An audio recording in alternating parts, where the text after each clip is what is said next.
Fogel, and his title is Principal of Westwood Financial Corp. Very much involved in real estate, and we could stop right there and he would give a very high-powered talk on real estate, but his life, interestingly enough, goes on much further than that. He became a painter, a writer, a stand-up comic, what else? And an actor, independent film producer. So all of those wonderful sides of Stephen are going to be in front of us in a few minutes, and we'll get to share and hear his wisdom. So please give a warm, insighted welcome to Stephen Fogel.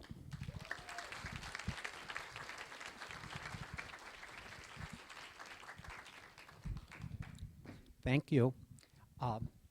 First, I would like to acknowledge your whole group. By the way, I come with an entourage, as all speakers should. I have my producer, my best friend, and like the love of my life, Victoria, is with me. Then I have two special guests. I have two special guests that are equally as important, only we just don't hit it off the same way I do with Victoria, which is Marvin and Sam. Marvin and Sam are two of my dearest friends. They are incredibly wonderful and successful people. And during my evolution of this lifetime and their evolution, we've been having lunch as dear friends, and everything of which I'm going to speak about evolved with them sharing the way with it with me through our discussions and stuff. So first, and by the way, the other thing I want to acknowledge, it's just the culture that you guys have as a group is very heartwarming, and it's very inspiring to see how, I assume there's a social life that goes with your intellectual pursuits, and for each of you to have this group of you guys doing it, it's really, really something that's inspiring, and it would be wonderful if everybody had something like you guys have put together. With that said, well, we live right by UCLA, so it's when you open up the Beverly Hills one, we'll be back. Anyway, but thank you for the invitation. Anyway, probably 20 years ago, I had a compulsion to write a book about real estate. And I wrote the book about real estate, and my style of being a writer is to take notes. Then I have someone that I work with. I have him interview me. I have him paste and cut all of the interviews together and organize it, and then I rewrite it and rewrite it.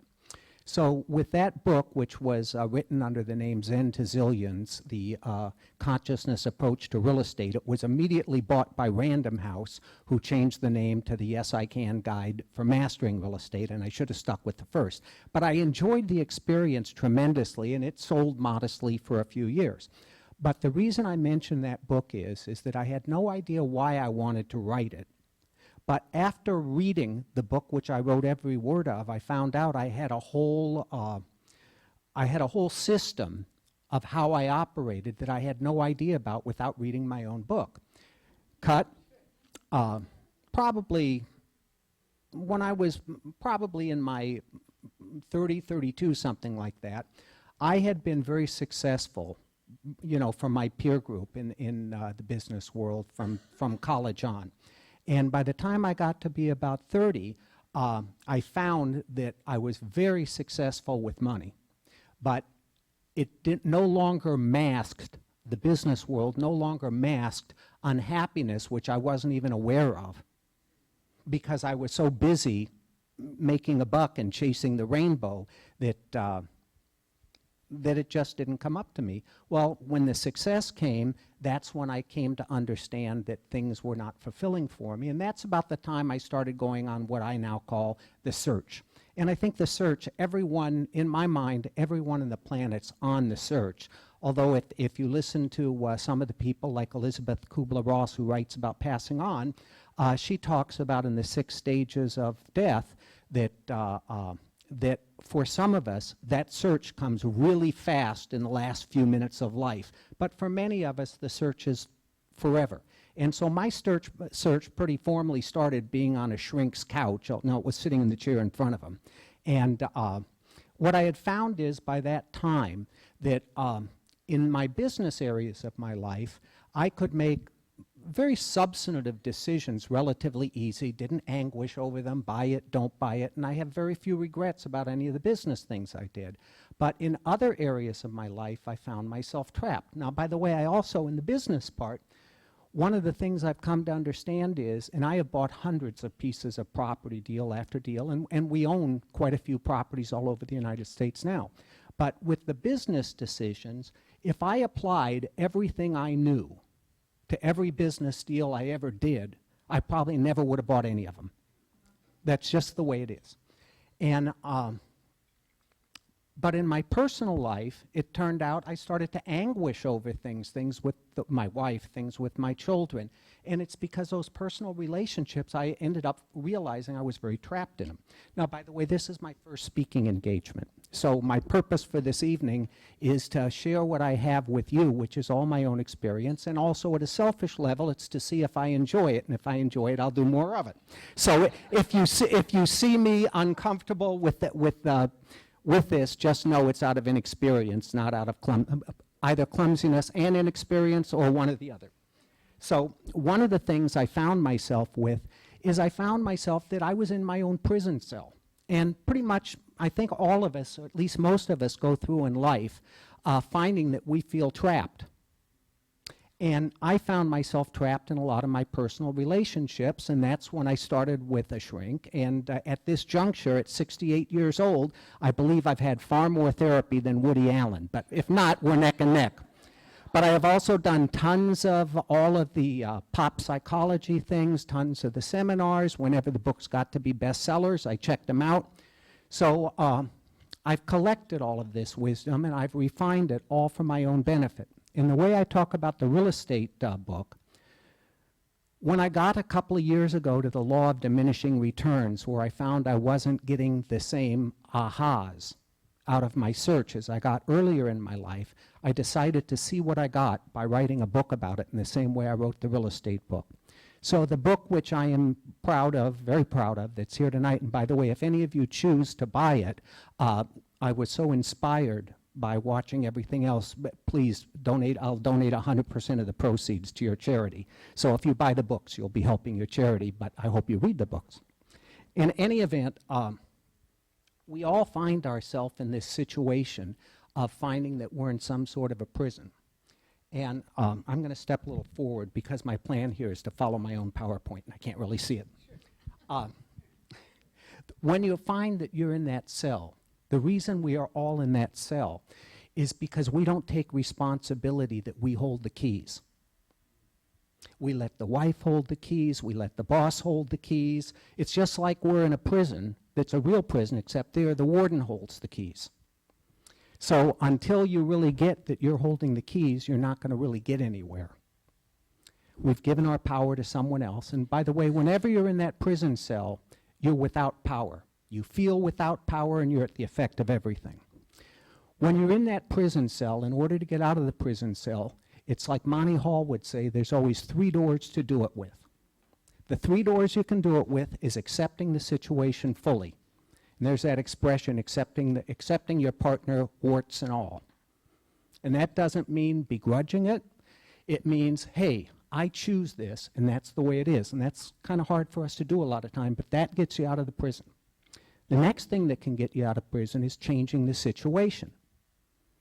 It's very hard to change people. The only thing you can really change is yourself. So that's door number 2.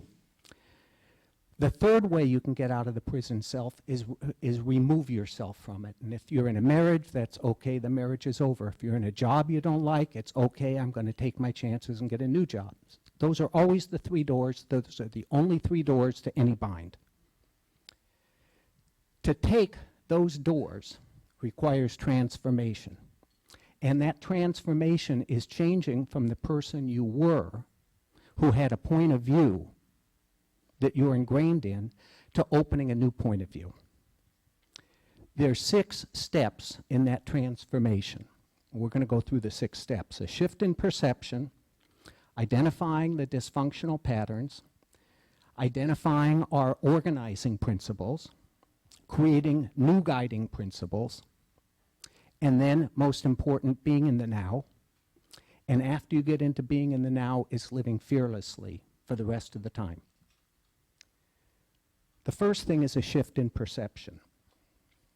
The way the shift in the perception comes is from accepting what the situation is. If you're unhappy in a relationship, it's saying, hey, I'm unhappy in the relationship. Unhappy in a job, unhappy with your financial situation, doesn't make a difference. You have to own you're unhappy about it. By the way, usually you need a breakdown before you can have a breakthrough. Something just has to be so bad for most of us that you can't tolerate it anymore, and that's when you leave. Second thing is acknowledging that you're responsible for it. You put yourself in the trap. And that's a really, really hard thing for us to do. And like when it comes to relationships, part of that is saying, wow, I picked this person out. I had my choice of all the people in the world or being by myself. I made a choice. And no matter what it is, it's always our choice what we pick out, even though it may not seem like that. The next thing is owning that we want to change, but we're not willing to change. It's we all know the definition of insanity, which is doing the same thing over and over and over and expecting a different result. And I have 4 kids. I am coaching them the best I can all the time. I am helping them the best I can all the time. And at the end of the day, it generally doesn't do any good for them, and it doesn't do any good for me. And I always walk away, wow, I did all of this for you. I helped you with all of that. What happened? And it's because I keep having the same approach and expecting a different result. And that's what we have to get out of. You have to own that we need to be different to achieve a different result. And that is a lot of hard work. And one of the reasons it's so much hard work is that in my belief system, enlightenment is never anything that we own. We only rent it. You know, you could be on the top of your game at everything, feel fabulous about what's going on around you. Someone comes along who you haven't seen in a long time and say, wow, you look like you're not feeling well. Whatever your enlightenment is out the door. Someone tells you you're fat, you're thin, you're this, you're that. All of your enlightenment, for most all of us, is gone right there. And then you have to rebuild it. It's kind of like that game we see at amusement parks, where you whack the mole. It's like whack-a-mole. Everything in life is whack-a-mole. There's another mole, if not hourly or minutely, every couple of weeks. You have no choice but to whack that mole. Only the way you whack the mole in real life is by distinguishing it. We don't have a mallet to hit anyone, but if you find that an insult makes you lose all your power, the understanding is to, where that voice in your head gets to the point where it can say, wow, someone said someone doesn't like me, so what? You then own your power. You've whacked that mole by distinguishing it as opposed to whacking that person with a real mallet. One of the things that keeps us in that prison cell is really, really being afraid to make change. And there's there's familiar pain and there is unfamiliar pain. And making change has to do with that. We get, there's many stories I'm sure you've all heard about in the Holocaust, where some of the Jews were hiding, and some literally hid in sewer systems. And they got used to the smell of the sewer system, and that was a more familiar pain they could tolerate than the idea of being in the open and getting incarcerated, getting killed. So we can, as a species, we can really adapt to almost anything. And then the question comes, okay, we know what we got, we don't know what we're going to get. And it's like that person in the sewer system, they know that they have a terrible, terrible smell around them. Everything is the worst you could imagine, but it's still better than getting killed. And until we're willing to get out of that familiar pain and to take our chance on unfamiliar pain, something we don't yet experience, we are just doomed to the prison cell. You can't get out of the prison cell if you're not willing to see what's down the road.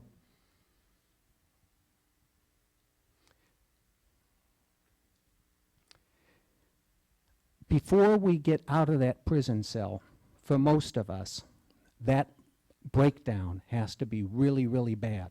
Because there are, you know, we are all in belief systems that they're just part of who we are. It's like, I'm okay with these kind of people, I'm okay with this kind of food. Like at a personal level, I don't eat sushi. I don't think, you know, it's like, who knows why? I used to not eat crab, now I love crab. But I'm in that old belief system, and it's hard for me to get into the new one. When you go to that new place, you're entering new territory. New territory is always scary. We have a voice in our head. The voice in our head has one main job, and that's survival. The dysfunctional patterns we have all come from a recording system we have that from childhood, from very earliest of childhood, we come with an empty canvas.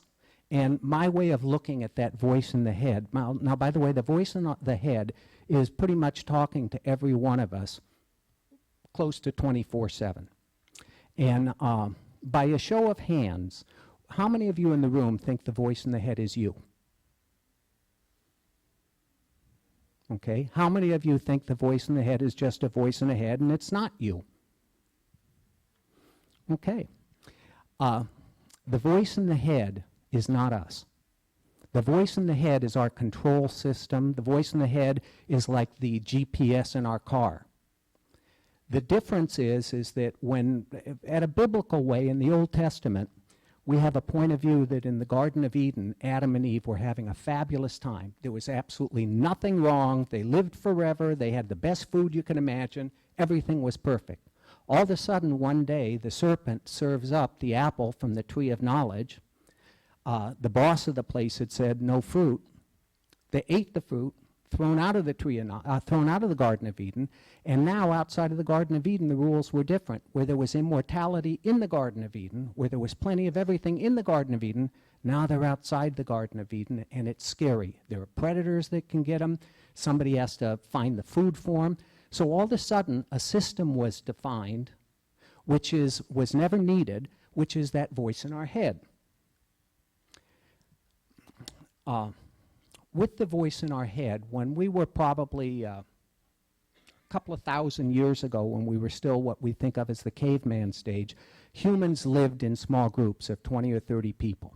And they were hunters and gatherers. You couldn't grow your own food. We didn't understand agriculture. And you had your predators like the woolly mammoth. And if one of those woolly mammoths came around, you by yourself couldn't do a damn thing about it, because that woolly mammoth weighed tons, and you just weighed, like, I assume, 100 or so many pounds. But if you had your group of 20 or 30, you could handle the woolly mammoth with lots of things. If you had your group of 20 or 30, if there's no food to find, everybody goes out in a different direction, agrees to come back in a little while. They share who found the food, and then the group goes to get the food. So with the group, you could survive. If the group gets mad at you and says, you're out of my group, you're dead. You can't survive on your own. So thousands of years ago is when the cortex of our mind, that's called the reptilian cortex, we're probably still running about the same way. And with that, that voice in our head has one job, which is survival, and the job is not to be thrown out of your tribe. It's to live. So the people in the tribe, many of them, like, we're still in that way. We still march to that same drummer today. I'm pretty sure that probably 80% of you have a PDA in your pocket, and with the PDA, you probably get emails and cell phone calls. I think most of us are now in a place where before we go to sleep, we check our emails and we check our phone calls. Why do we do that? If you're a kid, there was a statistic the other day that girls are sending, give or take, 100 texts a day, and young boys are sending about 60 texts a day. Why do they do that? And the reason is the woolly mammoth. You want to stay in good stead with your tribe. I know at a level of a businessman, if I send an email to the guys that work in my business and say, what about this? If I don't get an answer in a relatively reasonable period of time, I say, these guys don't care about their job. Same thing. It's you have to be with your woolly mammoth tribe. That part of our reptilian brain is working 24/7. And that voice in our head is trying to keep us in good stead constantly. You either stay popular or you're dead. Now, like, we have ways of staying popular that are very bizarre. Like, you find bullies that will say, I'm going to, like, terrorize you because you cannot throw me out of your tribe if you're scared to death of me. We have people in that woolly mammoth tribe that do it by being people pleasers. Everybody has their strategy, but that voice in our head is telling us all the time. The voice in our head is a combination of hardware and software. When we're born, we have what we know is our brain.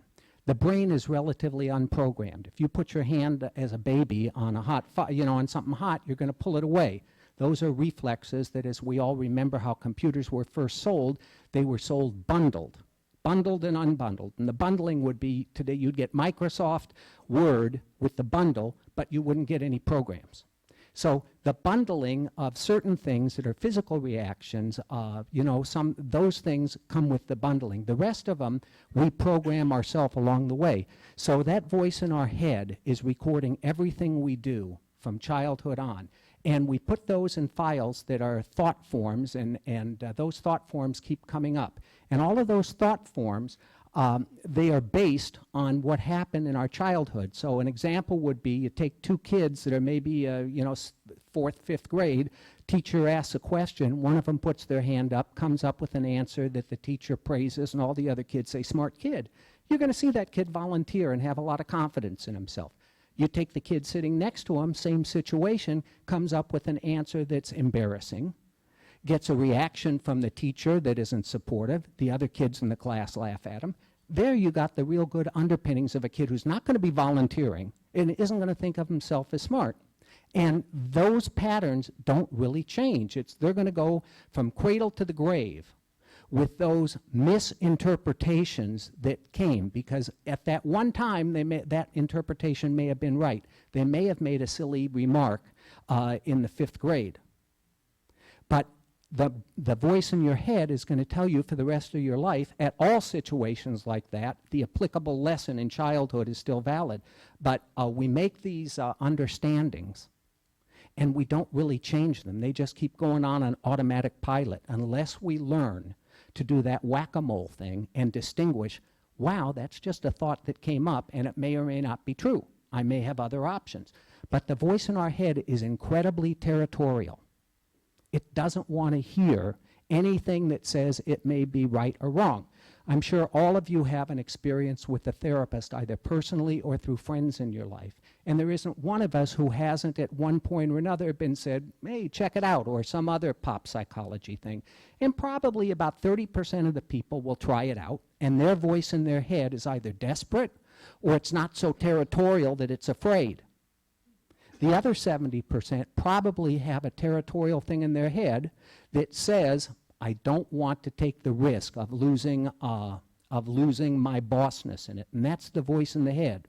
That isn't your goodness. That isn't who you are. Who you are is someone that is, whether you believe in God or the Star Wars, forces, whatever it is, I think we all agree there's probably something out there, and everything is connected to it. That voice in the head is not connected to it. What's connected to it is the beingness who we are. And the voice in the head works for the beingness, but the beingness, more often than not, doesn't know that that's the pecking order. The voice in our head is totally fear-based. Pretty much with all the thoughts we have had, all of them, they are generally either thoughts, something that happened from the past, or the thoughts of something that we're thinking may happen in the future. That voice in our head is predicting. It is predicting everything. It probably predicted what you were having for dinner, probably predicted how long this is going to go on. We are predicting machines. And everything we are predicting in general is to protect ourselves. You don't find possibilities in that voice in the head. That voice in the head is not saying, wow, I'm going to meet the person of my dreams tonight and we're going to be happy ever after. What the voice in the head is doing is scanning every person it meets and saying, am I afraid of that? Do I have a chance of having sex with this one? Whatever it is, it's predicting. It's just not there on its own. It's not going to be free-flowing. Again, it's purely survival. That voice in the head has, it's like an octopus. And the octopus has its various tentacles, and it has one tentacle in your pain, like it has another one in your yes, no. It controls everything, and as soon as something comes up, if there were right now a really big trembler in the room, like an earthquake, there wouldn't be a one of us that doesn't automatically have the voice in our head commandeer what we're doing. Some of the voices in our head will say, get under the table. Some will say, run out of the room. Some the others will say, I'll watch what this guy does. But we have lost total control of what we're doing and who we are as soon as that voice in the head is activated. You don't have choice in it. What you do have choice in is knowing that there is a voice in the head doing it. So when you really know that you are not that voice in your head, you can go back to the voice in the head and you can say, what really happened? Pretty much the answer to all things in life is looking at it like like it's something where you say, what happened? Somebody said something. What did they say? They made a dumb remark. Should I go nuts because somebody else made a dumb remark? That's something that the voice in your head isn't going to get. That's something you have to distinguish by just looking at what actually happened. The voice in the head isn't you. It's your machinery. It's not the person that told you, and pretty much one of the things that most all of us do in everything is we allow our happiness to be in somebody else's hands. If they say you look good, hey, good, I think I look good. If they say you look bad, no, I look terrible. Everybody, if they say you're doing well, you're successful, hey, great. If they say you're a loser, you go right back to first base. So we can't let our happiness be in some other person's hands. If you remember when computers first were, when we all first got familiar with computers, there was an expression, garbage in, garbage out. And that meant if you programmed it right, you're probably going to get the right answer. If you programmed it wrong, you're going to get an answer that's wrong, only you won't know. You didn't know you put the garbage in. We have probably 30–40% of the lessons we have in our head it's garbage. The reason it's garbage is because it's misfiled. We are past-based people. We think because something was this way before, it will be this way again. So that past-based part of us makes our past into our future. We don't even have a choice what our life's going to be like because we expect that if we spend money, we're going to be broke. We expect if we bet on the roulette wheel, it's either a smart decision or a dumb decision. We don't have choice whether to bet on the roulette wheel or not. We don't have choice what we do because it's what happened in the past is what we believe is our navigation system for the future. And most of those things that we're applying that to are literally misfiled. They worked in the situation when you were a kid, at least you thought they did, but it's not applicable to today.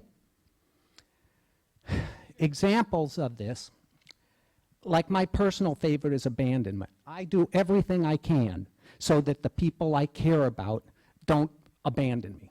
Unfortunately, my strategy has not worked, and I have thrown everything I had at doing it, and yet still, even though I know that, if one of the people close to me came up and I felt that I was doing something they're going to run out on me for, my common sense, my control of my own destiny, out the window, octopus comes right back in, hey, let me throw money at the problem, let me make it right, what can I do? That's the way it is. That's why the enlightenment, that growth, you have to keep starting, you have to reboot your knowingness on a moment-by-moment or daily basis. And no choice about that.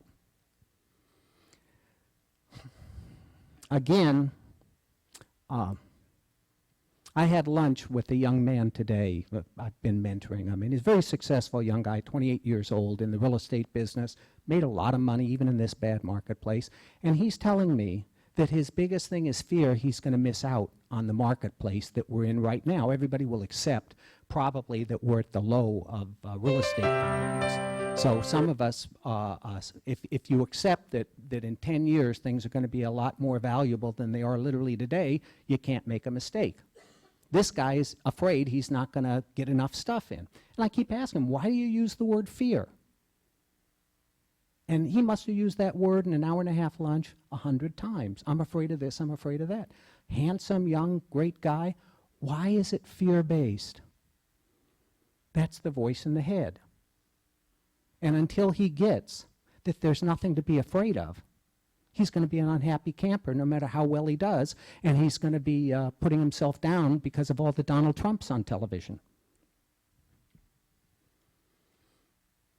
The main thing you have to know when you get control of that voice in your head and you know you have options is things are going to be interesting along the way. I'm having a hard time reading that myself. The color blue doesn't work. These are because of our organizing principles. We start off with organizing principles. An organizing principle, the main organizing principle that it comes with is feelings aren't facts. I used to go to a therapist who was a fabulous guy, and probably for 4 or 5 years, he kept saying, Steve, feelings aren't facts. And I thought, I don't know what that means, but it annoyed me, because I kept wanting to tell him the facts. Finally, my love, Victoria, likes to talk about this now, which is Brew 102. You guys are all, give or take, of my generation when you probably, if you were in California, remember that commercial, Brew 102, when that beer was sold. And what the selling point of it was, is they wanted to make the best beer. And they tried the first recipe, no good. The second recipe, the 40th recipe. Finally, on the 102nd recipe, they got a beer. They said, hey, this is what everybody's going to like. And hence we have Brew 102. And probably on about the 102nd time, I finally got, the guy's telling me the right things. Feelings aren't facts. We have a way of making everything we feel into a fact. You know, I'm too fat. Where does that come from? But we make I'm too fat into a feeling. Excuse me, we take a feeling I'm too fat and we make it into a fact. And no matter what anyone's going to tell us, as long as we believe that facts are facts, we're going to be going uphill for the rest of this lifetime. If you understand that they're just feelings, I know this is going to be an absurd comment, but there's practically nothing in this life that's a fact. It's all by agreement. When we're that blank canvas coming into the world, we're empty with all of this stuff. And we go along and we fill up the canvas. And that becomes things we from then on consider are facts, and we never even concern ourselves with the idea we may have been wrong. So again, the biggest single problem we have on getting what we want out of life is not knowing that pretty much everything we believe is a feeling, and we're labeling it with fact. Some of the faulty organizing principles, and by the way, everything that you're seeing in this is some form of my life's experience, and whether any of this is the least bit right or wrong, it's stuff that I've gotten from my lifetime, and I wrote this book for me. And every time I go into like a real problem, I go back to a short list I have of this, and the answers are always there. So some of the things are, they don't deserve my respect. I have to fight to be seen and heard. If I compromise, I'm weak and I won't survive. So these are organizing principles that in my universe I've done. If you think about your own organizing principles, they're there. It may be that if I'm Mr. Nice Guy, I'll get what I want.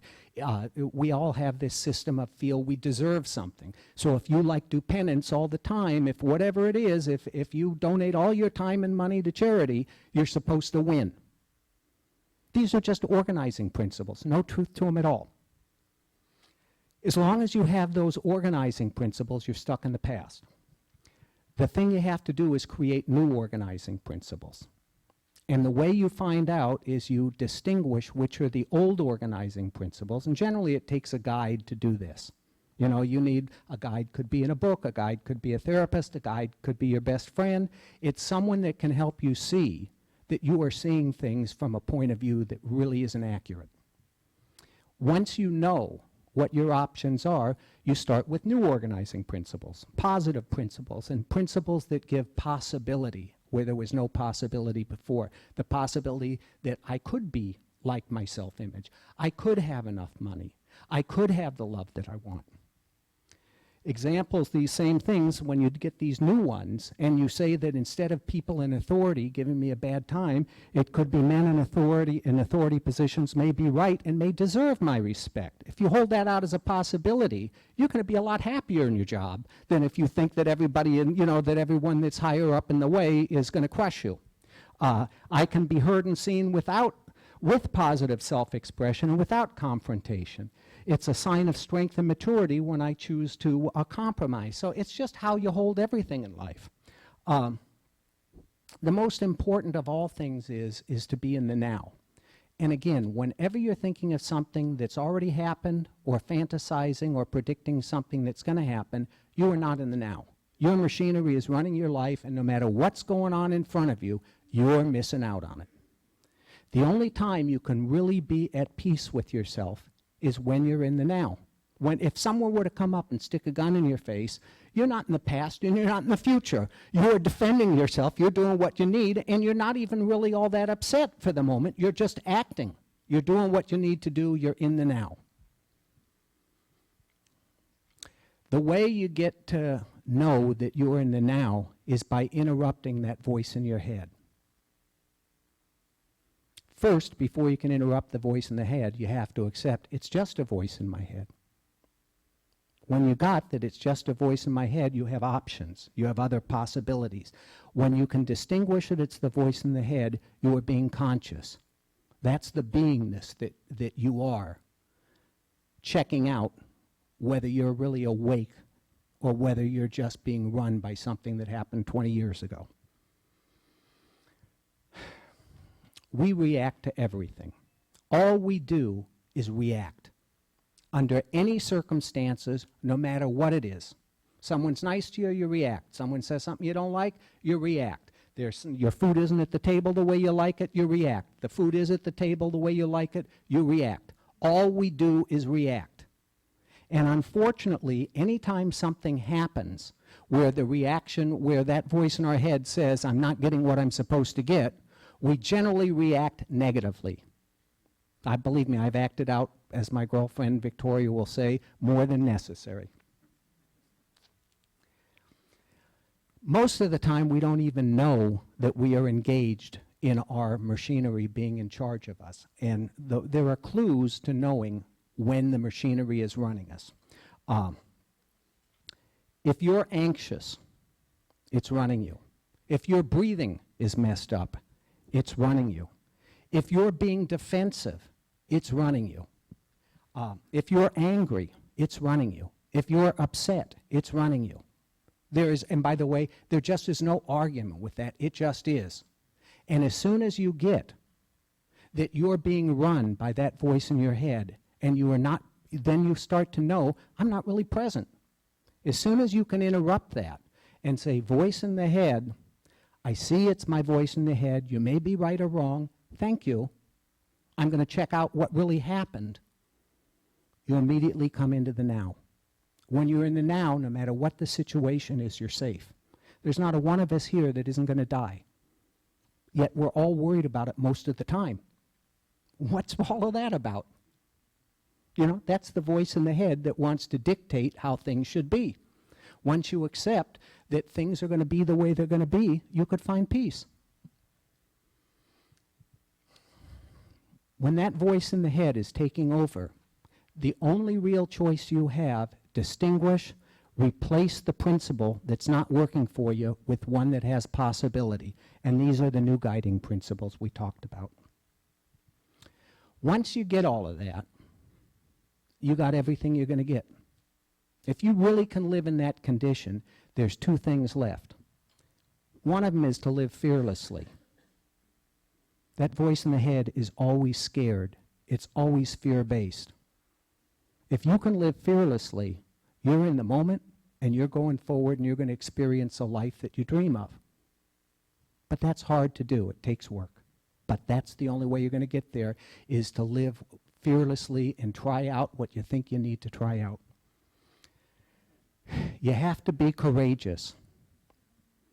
You can't enter new zones. You can't be fearless when your survival's at stake. Got to be courageous. And it's hard to be courageous, but you have to just allow yourself to know there's a choice. Success or failure is all the way you hold it. It's letting go of the past to judge what's happening right now on its own merit. You got into a car crash? Okay. Are you alive? Okay. Do you have insurance? Yeah, okay.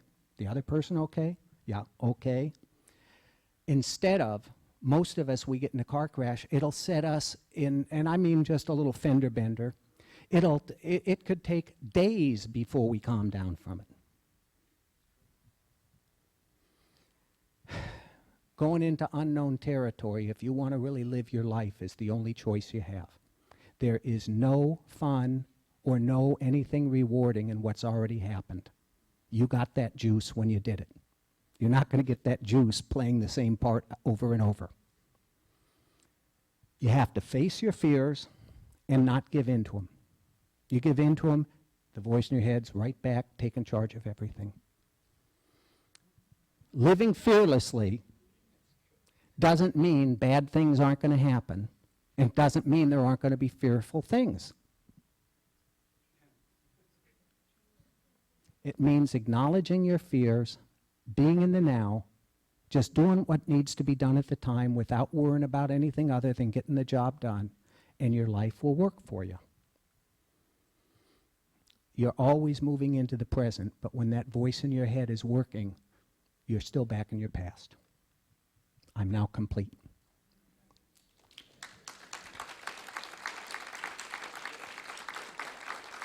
Good. And I'd be happy to take any questions as long as I can answer them. By the way, this gentleman acknowledged me for knowing my business. I was so shocked and surprised that you did that. Well, but just the same, it's an under the carpet one, and I can assure you that when I get home tonight, one of the memories I'm going to have from this evening is you acknowledging me that way, so thank you. I was wondering if... Oh, now I'll talk lower.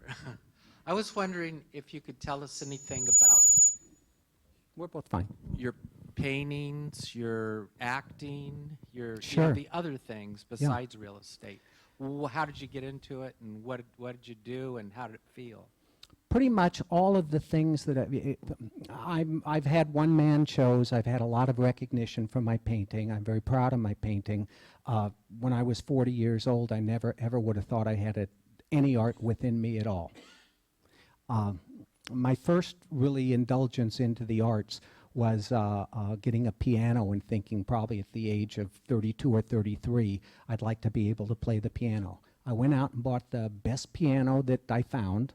I had a piano teacher I found that was absolutely incredible. And for 8 years, I practiced diligently. I've been running 6 days a week for 40 years. I've been keeping a journal for 35 years, and I write in it every day. So there's certain things. The animal in the jungle that I am is one that's really good with discipline, except sometimes I say the wrong thing. Anyway, but so with the piano stuff, after about 8 years of diligent practicing, I got to the place where I could either get the notes right or the rhythm right. Relatively never both at the same time. So that ended my piano playing. What pretty much got me and has me doing all of the things, including this evening, is wanting to reinvent myself to get aliveness and joy. At that part of my life, I was trying to run away from problems. They were just, okay, I didn't have a fun thing to do here, and I didn't have a companion that enjoyed doing the thing I wanted to do there. So piano playing filled the day. And then when piano playing didn't do it, I tried painting. And the way I got into painting is I live in West LA. I saw an ad for a painting class at Beverly Hills High School. I was probably 45 at the time, and the people in the room when I went there, I was by far a child. It was like being in Leisure World, and someone, they put magazines out, a piece of paper, and something almost like crayons, and said, copy the pictures there. And I enjoyed doing that. But after I found I had a little ability for it, I moved up to UCLA Extension. And at UCLA Extension, I just picked up more. And I assure you, it have the guts to try and do art. And if you tried it, you would do fabulous. A problem you'll have is what you choose to paint, what you choose to draw may not fit your picture. Art is by agreement. If you go to see what Picasso does, if you were 400, 500 years ago before Cubism came to be, they would say his stuff is hideous and needs to be. They need to put that guy in the stock. They need to torture that guy. But by agreement today, we say it's great. Well, probably the things you guys may do on your first year or two of doing your art is going to be pre-Cubism Picasso. So that's how I got into doing it, all by trying to fill a void in my life. Yes? Yeah, your presentation was very thorough and complete and clear and made sense. I'm wondering about your own teachers or traditions. Like, did this come from reflection, introspection, or have you been part of There is nothing I said that wasn't on the walls of the pyramid. The only thing anybody in any of these fields has to contribute is the way they say it. There is nothing that I said that Socrates didn't say. Socrates has a quote that, how does it go? That a life unexplored is a life not lived. That's at the heart of everything I just said. Believe me, there is not an original word I said. I got every word of it from someone else. There are a few things like the guacamole, I got that while I was swimming tonight. And I've always had, as my two most supportive friends in the world, Marvin and Sam, say, they always laugh at the way I put words together and say, that's amusing. Sometimes I have a nice way of linking thoughts together, but nothing original. My pool at home. Cool.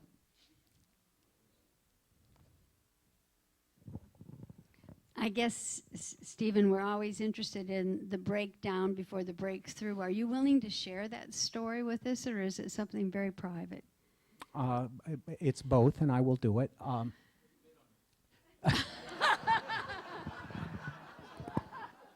The breakthrough, and by the way, we have many breakthroughs, and we live life at different levels. And we are all growing beings. We just don't grow at the same place. And I truly believe in, if you believe in that white light theory, at the end of your life, you may make all the breakthroughs in the last cosmic second. But what you're talking about, and by the way, Adrian was very kind and read my book before asking me to come. So I cannot tell you how much that pleases me. I've been doing radio interviews, maybe 40 of them so far, and they're all over the country. And I would guess about a third of them, the people take the trouble to see what you have to say. And the other 2/3 are filling time, and they're just asking questions that are not thought-provoking. And so I thank you for saying that, and I thank you for asking the question. The breakdown that probably is the biggest breakdown in my 60s was a 27-year marriage that had probably been really nice for 7, 8, 9 years, had gotten distant. And it had gotten where, by the way, there are 3 things in a marriage that can't work. If you have all 3 things, you might as well make your life happier somewhere else. The 3 things are if both parties are in pain. Second of it is if your needs are not getting met. And I forgot for a moment what the third is, but it matches the other 2. If you got where absolutely nothing is working, you have to do something. At that time, in that way, the familiar pain was about this high up. And I did everything I knew to get past that, even went out and bought a new condominium to have where I would move to, and I let my partner know, wow, we have these problems. I don't want to leave the marriage, but I also can't live in this way. And then she was equally as stuck as me, and she came up with a way of forcing the issue. And in my machinery, my patterns, my organizational pattern said, wow, what she did, can't live with. So that was the breakdown. And when that breakdown comes, you start opening up for new possibilities. And it's just like I was saying, when you can own those possibilities, when you're taking responsibility for it. Now, there wasn't my former wife is a lovely, lovely woman, a lovely woman. She had her own issues. Her voice in her head is very territorial, and she had very little. She was getting very little comfort for it. I have an ability to go out and try and ask everyone in my presence, hey, can you help me out by telling me where I'm fucked up and and what I should do? She could never bring her dirty laundry to the rest of the world. So she couldn't even bring it to someone. She couldn't, so if you get the point. So once you get to that breakdown where you just can't live in the way, then all of a sudden you are in new territory. And then the familiar pain is too much to be with because the machinery says so. Now you go into unfamiliar. And wow, it was so much better in the unfamiliar. But you're never going to know that unless the breakdown comes where you get the chance. That answer your question?